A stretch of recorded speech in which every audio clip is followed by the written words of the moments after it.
બગસરાના જૂની હરિયાદ ગામે શ્રી રણછોડરાય ગૌશાળા ખાતે સ્વ વલ્લભભાઈ મોહનભાઈ વાગડિયા પરિવારના આર્થિક સહયોગ અને બગસરાના વિશ્વ વાત્સલ્ય માનવ સેવા ટ્રસ્ટ તેમજ જ્યોતિ મહિલા વિકાસ સંગઠનના સંયુક્ત ઉપક્રમે આયુર્વેદ કથાનું આયોજન કરાયું।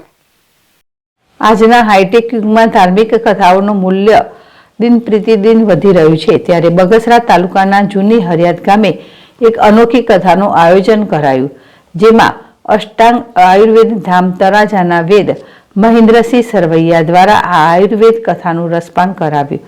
જૂની હરિયાદ ગામે વલ્લભભાઈ મોહનભાઈ વાગડિયા પરિવારના આર્થિક સહયોગથી બગસરા વિશ્વ વાત્સલ્ય માનવ સેવા ટ્રસ્ટના દેવચંદભાઈ સાવલિયાના માર્ગદર્શન અન્વયે ધરતી રક્ષા એગ્રો પ્રોડક્શન કંપની અને જ્યોતિ મહિલા વિકાસ સંગઠન તેમજ રણછોડરાય ગૌશાળા જૂની હરિયાદના ઉપક્રમે આયુર્વેદ કથાનું આયોજન કરવામાં આવ્યું।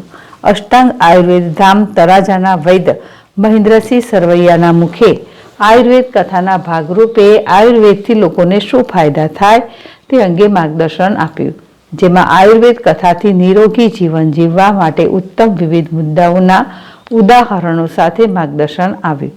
જૂની હરિયાદ ગામ સહિત આજુબાજુના ગ્રામ્ય વિસ્તારોમાંથી બહોળી સંખ્યામાં લોકો ઉપસ્થિત રહ્યા।